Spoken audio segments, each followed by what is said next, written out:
ஆமா, உங்க தொகுதிக்குள்ள தலைமையிலிருந்து குடுக்குற ஆள் வரக்கூடாதுன்னா, அப்ப நானும் வரக்கூடாதுல்ல. அதுக்கு ஒரு போர்க்கொடி தூக்குவீயல்ல. வேணாம்னா நீங்க வெளியேறி போ வேண்டியதுதானங்க. நீங்க சொல்றத செய்யறதுக்கு எந்த கட்சி இருக்கோ, அந்த கட்சியில போய் சேர்ந்துக்கிறங்க. தருமபுரி மண்டல என்.டி.கே ஒருங்கிணைப்பாளர் அரிமா செந்தில்நாதனுக்கு எதிராக கட்சியினர் போர்க்கொடி தூக்கிய நிலையில், கட்சியினரை தொடர்பு கொண்டு சீமான் பேசிய செல்போன் உரையாடல் வெளியாகி வைரலாகி வருகிறது. ஆமா, உங்க தொகுதிக்குள்ள தலைமையிலிருந்து குடுக்குற ஆள் வரக்கூடாதுன்னா, அப்ப நானும் வரக்கூடாதுல்ல. அதுக்கு ஒரு போர்க்கொடி தூக்குவீயல்ல. வேணாம்னா நீங்க வெளியேறி போ வேண்டியதுதானங்க. நீங்க சொல்றத செய்யறதுக்கு எந்த கட்சி இருக்கோ, அந்த கட்சியில போய் சேர்ந்துக்கிறங்க. உங்க போர்க்கொடியில என்கிட்ட எங்கேயாவது கிழிச்சு தூர போடுங்க. சொல்றத கேட்டு இருந்தது செய்ய முடிஞ்சா செய்யுங்க. இல்ல வேணாம்னா வெளியில போங்க. அவ்வளவுதானே. போர்க்கொடி தூக்கி உள்ளனர். எதுக்கு எதிராக போர்க்கொடி தூக்குறீங்க?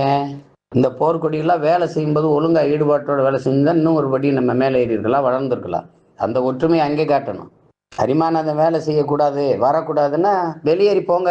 அவர் வேணாம் அப்படின்னா, அவர் இருந்தால் தான் வேலை செய்ய முடியாதுன்னா, உங்களுக்கு யார் உங்களை கட்டாயப்படுத்துறது? யாரும் கட்டாயப்படுத்த மாட்டாங்க. இன்னைக்கு அரிமா நான் வரக்கூடாது, அப்புறம் நான் வரக்கூடாது. அப்படிதானே சொல்லுவீங்க, அப்படிதானே வருவீங்க கடைசி முடிவு. என்ன உங்க பிரச்சனை? உங்களுக்கு பிரச்சனை என்ன? கட்சிக்காரனை உள்ள வரக்கூடாது, வெளியில போகக்கூடாது. இஷ்டம் இருந்தா இருங்க, இல்லைன்னா போங்க. யாரும் உங்களை கட்டாயப்படுத்த மாட்டாங்க. நிறைய கட்சிகள் இருக்கு, நிறைய இப்பெல்லாம் நிறைய கட்சிகள் வருது. எல்லாரும் போய் சேர்ந்துட்டு தானே இருக்காங்க. போங்க, நல்லபடியா போங்க. உங்க போர்க்கொடி அங்கடி அந்த கொடியோட அப்படியே போங்க. செய்திகளை உள்ளது உள்ளபடி தெரிந்து கொள்ள ரெஃப்ளெக்ட் நியூஸை சப்ஸ்கிரைப் பண்ணுங்க.